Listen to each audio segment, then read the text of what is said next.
Hand examination. No organ or anatomical structure or laboratory procedure can reveal as much practical information about a patient as can the hand. This statement holds true in cases where the physicians usually use their hands to examine a patient and reach a provisional diagnosis before any investigations can be sent for. When we talk about hand examination, this we come to this kind of picture comes to our mind when we have to examine hands, which are delicate organ of the human body, which needs to be which needs to be evaluated as a whole because of the delicate type of work hand needs to perform. But in reality, in clinical examinations, when we come across patients, these are the kind of hands we come across usually for examining in the emergency rooms and in clinic setups. Hand anatomically, if we go from superficial to deep, is comprised of skin, palmar fascia, then comes the muscles. The, there are two different groups of muscles that are responsible for movement in the hand. One are the extrinsic muscles and the other group is the intrinsic muscles. The extrinsic muscles are those group of muscles that have their origin and insertion in different parts, which means that the extrinsic muscles have their origin in the forearm, whereas they reach the hand and they get inserted into the hand. Whereas the intrinsic muscles, which are the interossei and the lumbrical muscles and few of the thenar and hypothenar muscles, they are called intrinsic because they have their origin and insertion within the hand itself. So after the muscles, we have the nerves, which in case of the hand we have three nerves acting in the hand: median nerve, ulnar nerve, and radial nerve. And we have the vessels, which are the radial artery and the ulnar artery, which join together in the palm by the palmar arch, and they are further divided into the digital bundles to supply the each digit. And then after that comes the bones. There is distal end of the radius and ulna that together with the carpal bones forms the wrist joint. There is 8 carpal bones: scaphoid, lunate,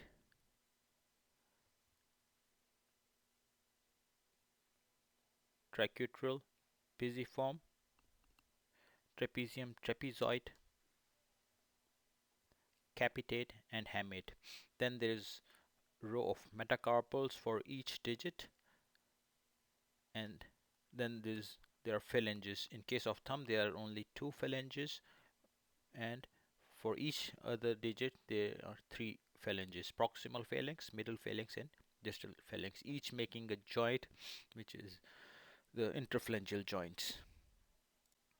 So now let's come to the main topic of discussion today, which is the physical examination of the hand.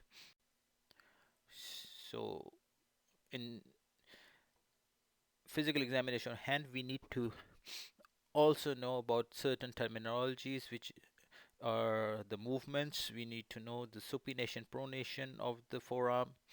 We need to know exactly what extension and flexion means, which what how to abduct and adduct the fingers. There is terminology called ulnar and radial deviation, and extension, hyperextension, and flexion of the digits. So before we start the examination, what we have to do, we have to wash our hands, introduce ourselves to the patient, and confirm that the patient's detail is correct. Then we have to explain the examination to the patient that what we are going to do. We are going to examine the bones of his hands, his skin, and the joints. And after that, we have to, once we have explained the procedural details, what we are going to do, we have to have a proper position and exposure of the patient. So what's the best position is with the patient sitting and a pillow on his lap and his forearms are resting on the pillow. So before we start the examination, one thing we need to make sure is exposure. We have to expose the patient from hand at least to the elbows, but ideally to the shoulder joint.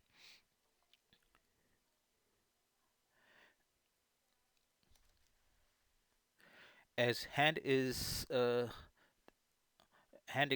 hand examination, we we we don't have to examine the patient's one hand because it's bilateral structure, so we have to examine both hands when we are examining the patient. So a systematic approach is needed, like in every other examination, beginning with the primary survey of the, which is called the hand screen. We examine both hands. Then we ask the patients uh, briefly about his primary complaint and the history of it, and then we go about with the three basic examination points, which is look, feel, and move. So once we are done with the primary survey, we move on to the secondary survey, which is system specific examination, which involves examination of both hands for the assessment of the muscles, tendons function, assessment of the three nerves we've just mentioned, a median nerve, ulnar nerve, and radial nerve, and assessment of the vascular function of the hand. That involves the examination of the radial artery and ulnar artery, and then examination assessment of the bones and joint functions.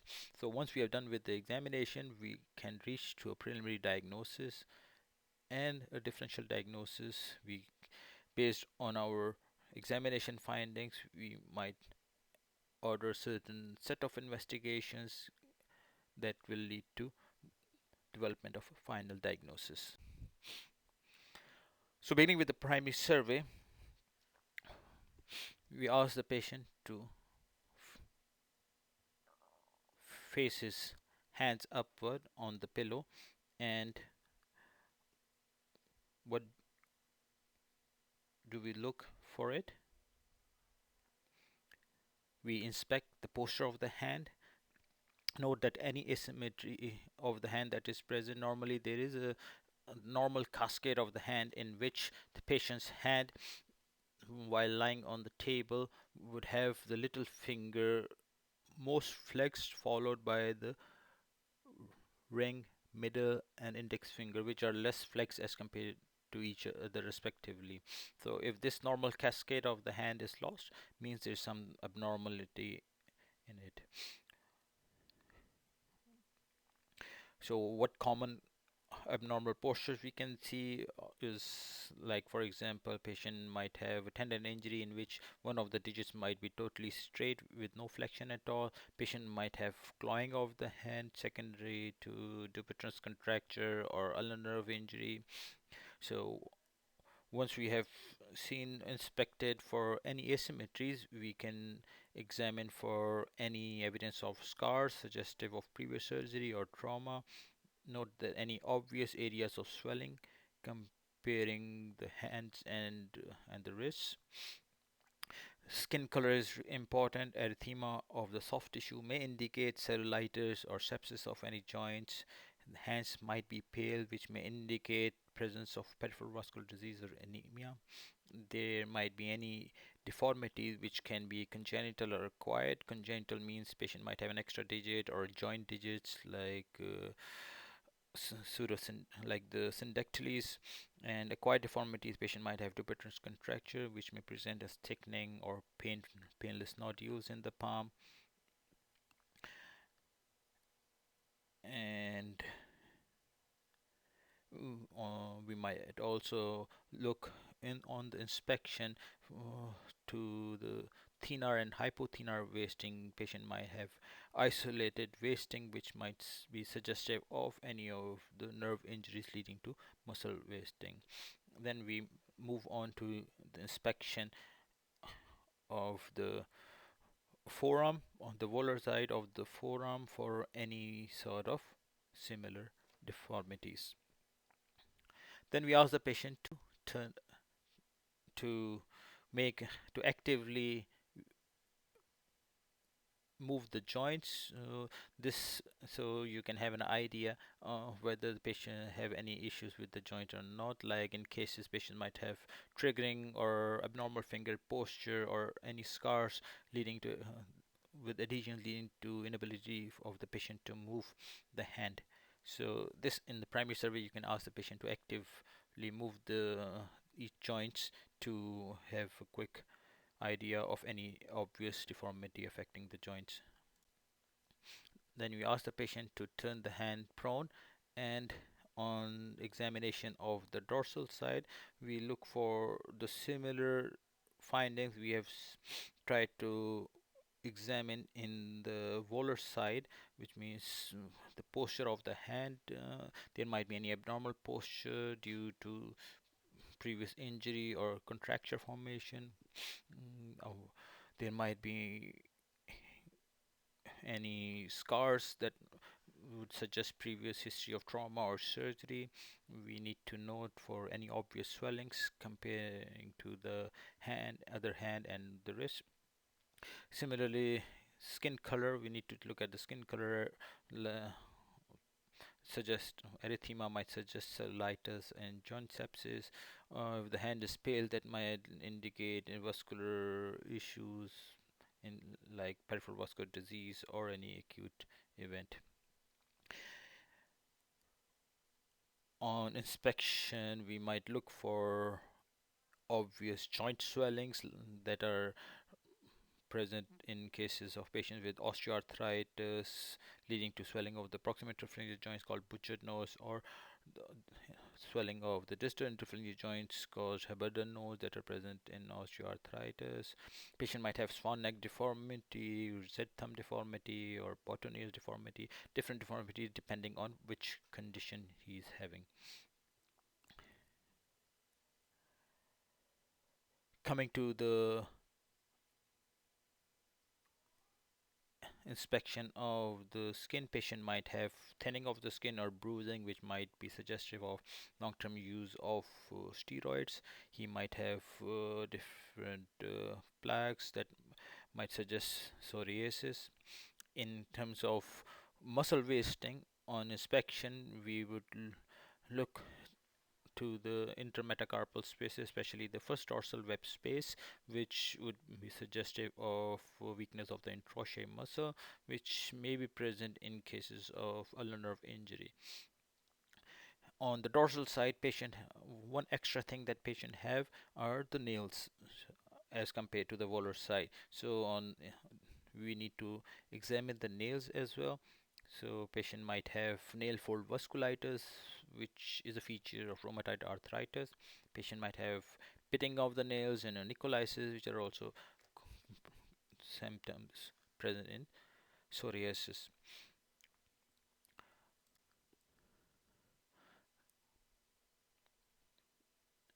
Then we ask the patient to for the active range of motion. We can ask the patient for flexion, extension, radial deviation, and pronation, supination to have a quick primary survey of the joint movement. Next, we move on to the feel part, which is the palpation. So before we feel the patient, we need to ask what? We need to ask for any tenderness if the patient has, so that we do not hurt the patient. So, and then the first thing to evaluate is assessment and comparing the temperature of the wrist and the small joints of the hand. Patient might have increased temperature that might suggest any inflammatory arthritis or sepsis of the joints. Then we palpate the radial and ulnar artery to confirm that there is adequate blood supply to the hand. We can at this point do a modified Allen's test or at the end of the procedure. So we'll describe that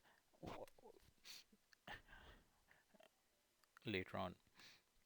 So we can palpate the thenar and hypothenar eminences to look for any wasting, and power of the muscles.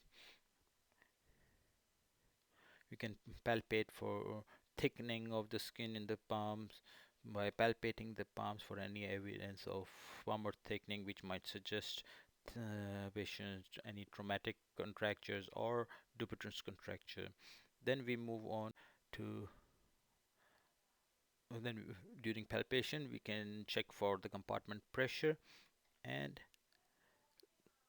to rule out any compartment syndrome.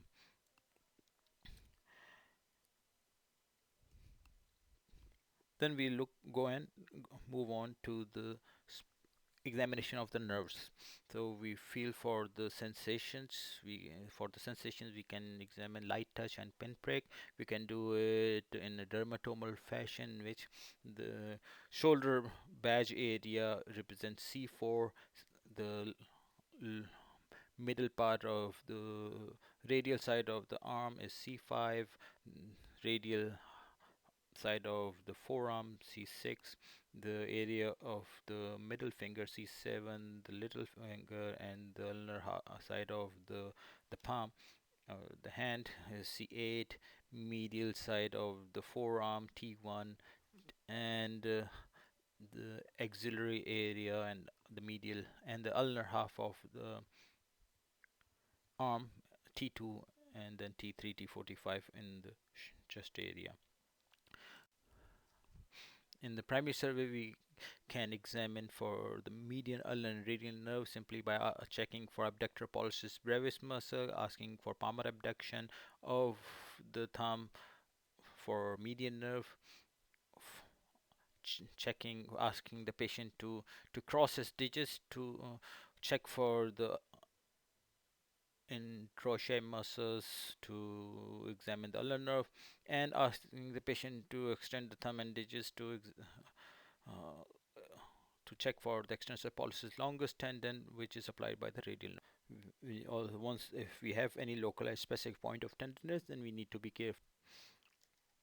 Then we move on to the move part in the primary survey. So we have to assess for the active range of motion if we have not done that previously, and then we have to assess for the passive range of motion. So this involves movement of all the fingers, the thumb, the wrist joint, the elbow joint, and the shoulder joint. So once you have done with the movement, we go on to in the secondary survey, which is tailored towards the abnormal findings that we have encountered. For example, if the patient comes to you with carpal tunnel syndrome, symptoms of carpal tunnel syndrome, then we need to do a full examination of the median nerve. So, and the approach to that examination would be to examination of the muscles, tendons, examination of the nerve, the vascular status, and the examination of bone and joints. So one important thing which I previously mentioned and to highlight it again is always examine both hands and compare. Another important point before we start our examination is to ask patient's handedness, if whether he's right-handed or left-handed, and his occupation. Sorry, I forgot that to mention in the beginning of the presentation, but these two questions before you start the examination are important to ask whether the patient is right-handed or left-handed, and what type of occupation he's having, means whether he's a construction worker, he's a manual laborer, he's a teacher, he's a musician. So that will guide us to our examination and treatment plan as well. So let's move on to the assessment of the individual tendons and muscles. Certain conditions we need to know, we have to know in our mind when we are examining the tendon and muscle is that patient might come with conditions like trigger finger, in which the patient might have tenderness along the area of A1 pulley. In each hand, in the fingers, there is a set of ligamentous band or structures through which the tendon passes. We've given them names A1, A2, A3, A4, A5. So this pulley system basically helps the in the excursion and movement of the tendon while we are flexing the fingers. So in cases of trigger finger, if there is any inflammation around the A1 pulley area, the synovial sheath around the A1 pulley, that will lead to difficulty in patients in flexion and extension of the fingers. And in late stages, patient might be able to flex but would not be able to extend because the swollen part of the tendon might get stuck at the A1 pulley over the metacarpophalangeal joint area on the palmar side. So this is basically an acute, this is basically a chronic inflammatory tenosynovitis. There's another condition called suppurative tenosynovitis, which is infective tenosynovitis or infection of the synovial sheath of the fingers, flexor tendons, and there is specific signs for that called Canaval signs, in which patient might present with a semi-flexed finger. There would be fusiform swelling. These are the inspection findings. Patient would be tender all over the area of the flexor tendon sheath, and on passive extension there will be excruciating pain. So this is another condition we need to know is decurvent stenosynovitis, in which there is tenderness over the first dorsal compartment near the radial styloid, and the test we do to check that is called Finkelstein's test, in which the ulnar abduction the of the wrist will lead to extreme tenderness at this point. So coming to the assessment of tendon and muscles, the tendons in the flexor side are divided into different zones, into mainly 5 different zones. Zone 1 is over the proximal and distal interphalangeal joint. Zone 2 involves the area from the middle of the middle phalanx to the area of the carpal bones. Zone to the metacarpophalangeal joint area. Zone 3 is the area in the palm from the metacarpophalangeal joint area to the carpal bones, or to the distal end of the flexor retinaculum, and the area over the flexor retinaculum or the carpal transverse carpal ligament is zone 4, and zone 5 is the proximal and distal part of the forearm. Similarly, the tendons on the dorsal side of the hand and forearm are divided into 9 different zones. So whenever a patient have any injury to the tendon or nerve injury that is responsible for movement of a specific muscle, patient might present to us with loss of the normal cascade, which we mentioned earlier during the inspection findings. So we need to examine the individual tendons both actively and passively.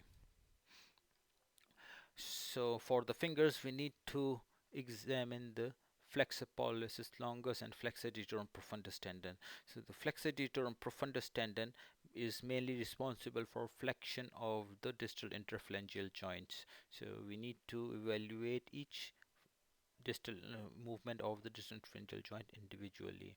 Then for the evaluation of flexor digitorum superficialis tendon, we need to block the flexion of the all the remaining digits, and only ask the patient to flex the finger at the proximal interphalangeal joint of the finger we are examining. Similarly, for the thumb movement flexion at the distal interphalangeal joint, will examine the flexor pollicis longus. So this picture you see, in which we are palmar abduction and or the opposition of the fingers will reveal the palmaris longus tendon and the FCR tendon, which are responsible for the flexion of the wrist.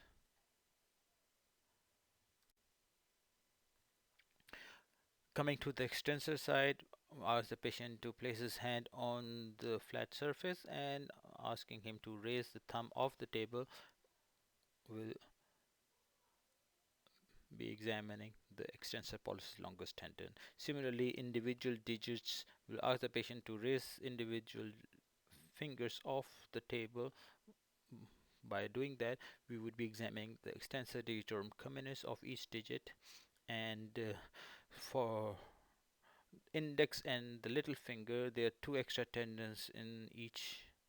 Extensor indicis proprius is extra tendon that is responsible for extension of the index, and extensor digiti minimi for the little finger. So we can ask the patient to do this position, this maneuver in which only the index and little finger are in extension to check for the extensor indicis proprius and extensor digiti minimi. For the extensors of the wrist, extensor carpi radialis longus, extensor carpi radialis brevis, which are the muscles of the second compartment, extensor compartment, and extensor carpi ulnaris muscle, which is located on the ulnar side, are the main wrist extensors. You can ask the patient to do ulnar deviation and radial deviation to check for extensor carpi ulnaris. So now coming to this picture, this patient has come in which he has the inability to extend the distal interphalangeal joint. So basically the condition this patient is having is called mallet finger, in which he had disruption of the tendon attached to the distal phalanx. The extensor digitorum communis tendon is ruptured, that was responsible for extension at the distal interphalangeal joint. This condition is called mallet finger.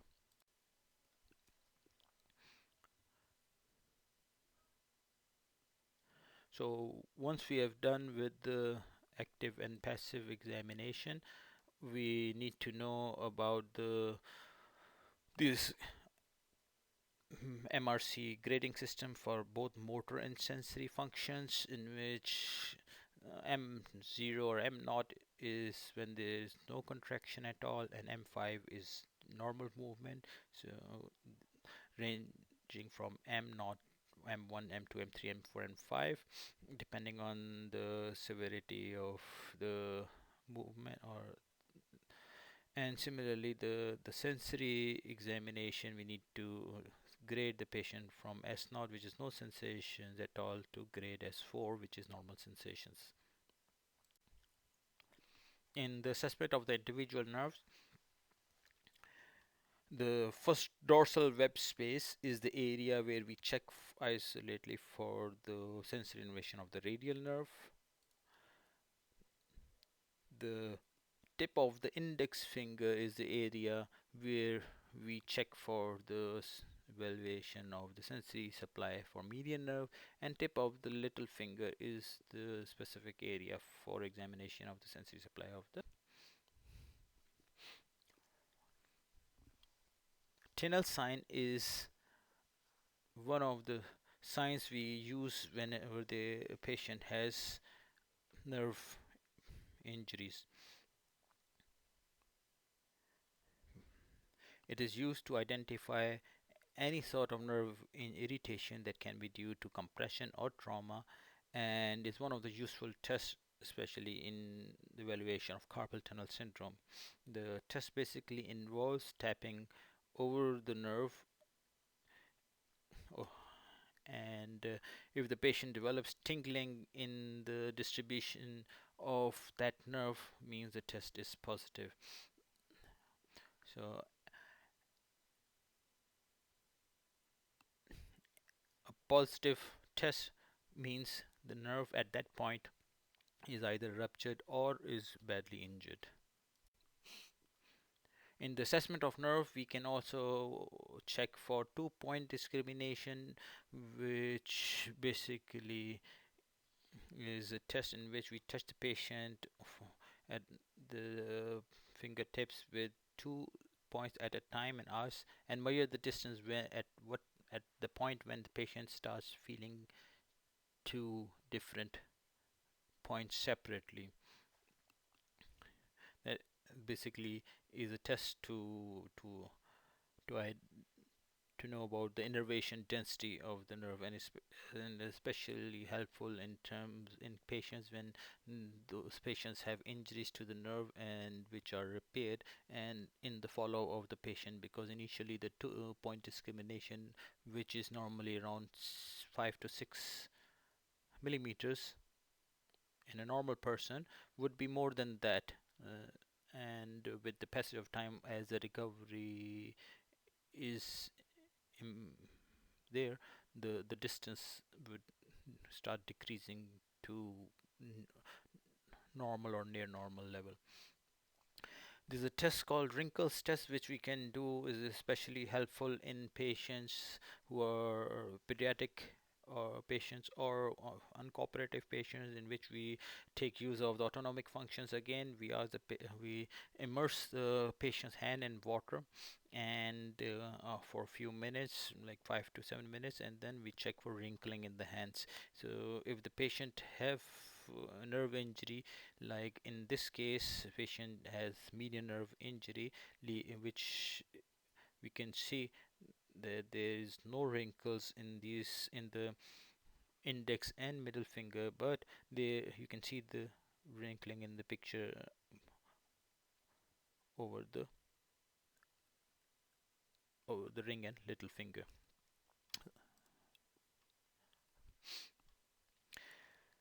Then there are certain provocative tests for individual nerves. So tunnel sign we've already discussed, especially in patients with carpal tunnel syndrome. If we tap over the nerve over the carpal tunnel, patient would feel tingling and pins and needles in the distribution of the median nerve. Valence test is a test as shown in the picture. We ask the patient to flex the both hands in this position for 1 minute. So if the patient develops symptoms of carpal tunnel, which is numbness in the distribution of the median nerve, which is numbness in the radial 2.5 digits in the thumb area, within 60 seconds, means the test is positive. There is a test called Durkin's test, in which we apply compression over the median nerve at the carpal tunnel, and if the patient develops symptoms of carpal tunnel syndrome within 30 seconds of compression, means the test is positive for carpal tunnel syndrome. And we can check for the function of the abductor pollicis brevis function motor, which is the motor supply of the median nerve.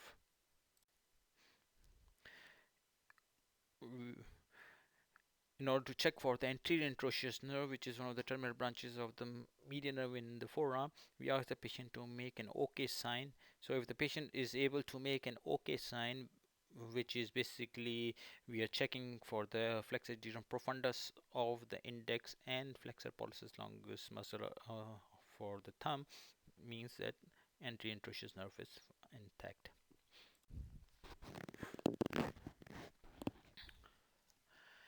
For the ulnar nerve examination, we can there is a test called Fromen's test, in which we we ask the patient to hold a piece of paper between his thumbs and the radial side of the index finger, and with the as an examiner, we will tend to pull the paper out of the patient's grip.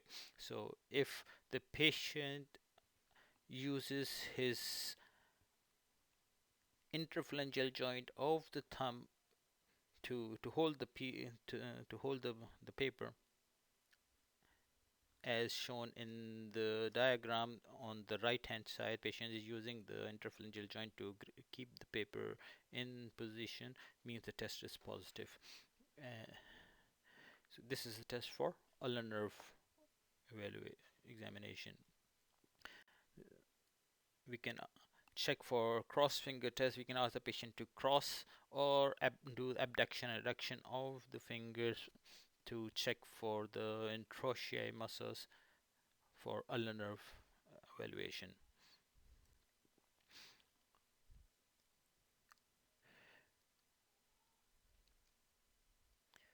We can ask the patient to flex and extend the elbow and check for any positive Tinel's test over the elbow for any compression sign for the ulnar nerve at the examination. Patient with radial nerve injury would be unable to extend the fingers and the thumb, and in case of high radial nerve injury, patient would be unable to extend the wrist and elbow.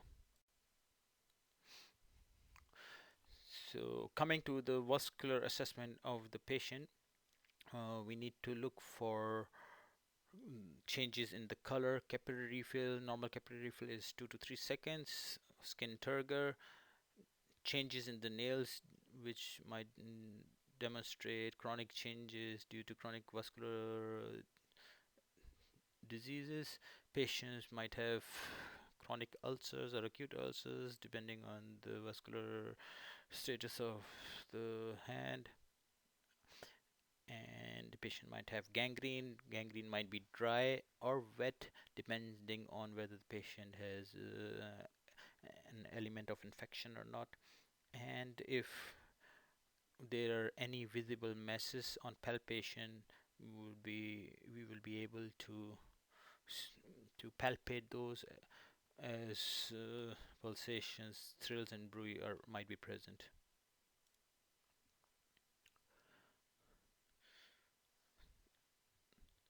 In the vascular assessment, we'll need to examine the radial and ulnar artery and to perform the modified Allen's test, in which we compress both the radial and ulnar artery of the patient and ask the patient to squeeze his hand tight to empty the venous blood in the hand. And once the patient opens the palm, we release the pressure off the ulnar artery and check for filling of the hand. It means that we'll check for the pinking up of the hand, and then we repeat the same. Compress both radial and ulnar artery, compress the hand, ask the patient to squeeze the hand multiple times, and finally ask him to open the hand. And then we keep applying compression on the ulnar artery and let go the pressure of the radial artery and check for filling or pinking up of the hand. With this modified lens test is basically to use to check for the patency of the palmar arch and to check which artery is the dominant vascular supply of the hand. In the assessment of bones and joints, patient might have secondary deformities due to displaced or malunited fractures and dislocations of the joints, which he might present with different angulations, and patient might have tenderness over that specific point of fracture or dislocation, and specific area, if we find tenderness over the anatomical snuff box, might indicate patient with suspicion of fracture of the scaphoid bone. Patients might have instability of the joints. Each joint have a pair of collateral ligaments that keeps the joint stable. So one of the common causes is injury to the ulnar collateral ligament of the metacarpophalangeal joint of the thumb. So patient, we need to check for that, especially if patient comes with history of injury to the thumb metacarpophalangeal joint. And patients might come to us with secondary to degenerative arthritis, and one of the common arthritic problem is osteoarthritis of the first carpometacarpal joint, and to check that we use a grinding test in which we rock or move the metacarpal first metacarpal over the carpal bones, and if patient suffers from extreme pain during this movement as shown in the diagram and the picture below, patient it's clinical diagnostic sign for osteoarthritis. So that brings the end of the session on hand examination. So please, if for any questions or any point you are unable to understand, feel free to contact me. Thank you very much.